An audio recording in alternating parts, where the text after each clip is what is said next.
قالت لي هسيبك ومش هينفع نكمل مع بعض. قلت لها ليه؟ قالت لي عرفت حد غيرك. قلت لها التاكسي زباينه كتير. ارزع.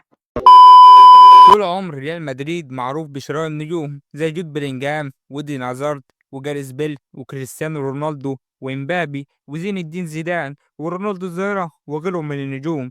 بس أنا النهاردة جاي أقول لك على 10 لعيبة ريال مدريد ندم على بيعهم بدون ترتيب.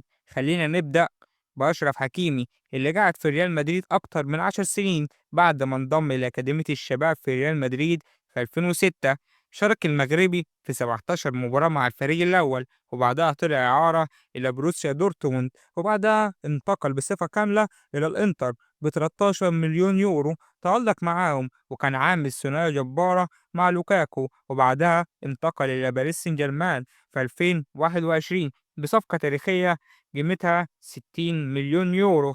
اتنين، سيو هرنانديز كان طالع هو وأشرف حكيمي من بعض في 2017، بس ما قدرش يثبت نفسه علشان كان في مركزه مارسيلو. راح بعدها لإي سي ميلان وأثبت نفسه هناك وبقى واحد من أفضل الأظهرة على مستوى العالم علشان يروح بعدها الهلال السعودي ب 30 أو 25 مليون يورو.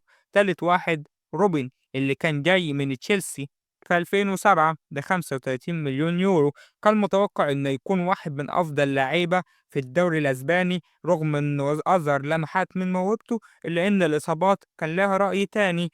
بعديها انتقل لبايرن ميونخ في 2009 ب 25 مليون يورو، وكان نجم الفريق ساعتها مع ريبري وفاز معاهم بدوري أبطال في 2013 عشان يندم ريال مدريد ساعتها بيبيع واحد من أفضل الأجنحة اليمين في التاريخ.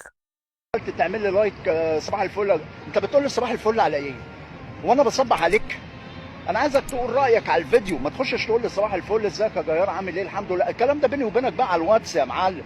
نخش على بطل العالم أنخيل دي ماريا اللي جه ريال مدريد في 2010 بصفقة قيمتها 25 مليون يورو، وفاز معاهم بدوري 2011 2012، وفاز معاهم بدوري أبطال أوروبا 2014. رقم خمسة، مسعود أوزيل عازف الليل اللي جه ريال مدريد ب15 مليون يورو في 2010، الموسم اللي سجل فيه 10 أهداف علشان يجي الموسم اللي بعده ياخد الرقم 10 في ريال مدريد ويفوز معاهم بدوري 100 نقطة. صنع في الموسم ده 17 هدف وسجل 7. وفي موسم 2012 2013 بعد وصول لوكا مودريتش إلى ريال مدريد بعض الصحف قالت إن مسعود أوزيل منزعج من الصفقة، وده الكلام اللي نفاه مسعود أوزيل رغم إنه محققش ولا بطولة في الموسم ده، إلا إنه كان الأفضل في مسيرته مع ريال مدريد. صنع فيه 29 هدف وسجل 10 أهداف. وفي آخر أيام ميركاتو 2013 بيروح يزيد إلى الأرسنال بصفقة قيمتها 42.5 مليون يورو. نخش على الرقم 6، ويسلي شنايدر اللي جه ريال مدريد في صيف 2007، اللي ظهر في بداية الموسم بشكل كويس بس ما قدرش يحجز مكان أساسي في الفريق بسبب كثرة النجوم في نص الملعب، وانتقال إلى الإنتر في 2009 وقدر يفوز بالثلاثية مع جوزيه مورينيو في 2010 واحتل المركز الرابع في الكرة الذهبية.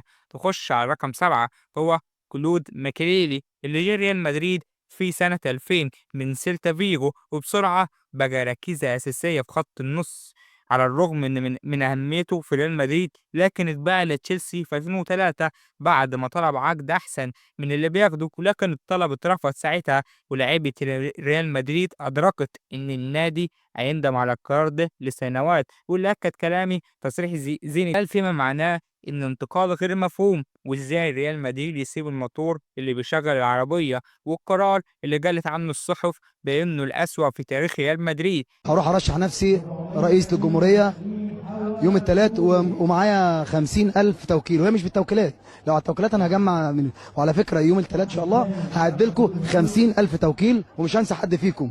مرشحكم للرئاسه اخوكم سعد الصغير، تنتخبوا مين؟ سعد السعد، وتحيوا مين؟ سعد السعد. وعلى فكره هدي لكل شاب شقه وتوك توك مرخص، وهعالج الناس كلها ببلاش، والله بتكلم بجد. ناس ممكن تقول لك ده سعد شارب حاجه وبيهرج، انا بتكلم بجد. انا لو بقيت رئيس هعالج الناس ببلاش، لان طبعا ده قلت لك في تامين صحي، ما انت بتخش التامين الصحي بتكشف ويديك روشته قد كده، ما فيش فلوس، اكنك ما عملتش. اللاعب رقم 8 صامويل إيتو. ايوه يا عم، إيتو بتاع برشلونة لعب في ريال مدريد من سنة 96 لحد 2000، لكن ما لعبش فيهم ولا ماتش. بعدها راح لمايوركا ب4.5 مليون يورو، وفي أول موسم ليه معاهم كان تالت الدوري، وصعدوا دوري أبطال، وسجل في الموسم ده 13 هدف. وفي موسم 2001 2002 سجل فيه 10 أهداف، وفي موسم 2002 2003 هنا كانت بداية التألق. لعب في الموسم ده 30 ماتش، سجل فيهم 19 هدف، وده كان رقم كويس لمهاجم بيلعب في مايوركا. وفي 2003 2004 لعب 32 ماتش، سجل فيهم 22 هدف، علشان بعد الموسم ده برشلونة يخلص فيه ب27 مليون يورو، ويسجل في الموسم الأول ليه مع برشلونة 29 هدف. نخش على اللاعب رقم 9، هو مارتن أوديجارد، اللي انضم إلى ريال مدريد في 2015 لما كان عنده 16 سنة. لكن أوديجارد واجه صعوبات إنه يلعب في ريال مدريد بسبب كثرة النجوم في نص الملعب، عشان يطلع عيارات كتير قبل ما يروح أرسنال في 2022. وبقى أوديجارد واحد من أحسن لاعيبة الدوري الإنجليزي لحد دلوقتي. اللاعب رقم 10 هو نيكو باز، اللي ظهر مع ريال مدريد في 2023 وانتقل بعدها لكومو ب6 مليون يورو. اللاعب اللي بدأ الموسم بشكل كويس وقدم مباراة تاريخية قدام اليوفي في الدوري، اللي مسجل فيه 4 أهداف وصنع 4 زيهم. لكن لسه في أمل إنه يرجع ريال مدريد، لأن الريال عنده خيار شراء مقابل 9 مليون يورو. قول لنا في الكومنتات مين أكتر لعيب أنت شايفه ريال مدريد ندم عليه. والسلام عليكم ورحمة الله وبركاته.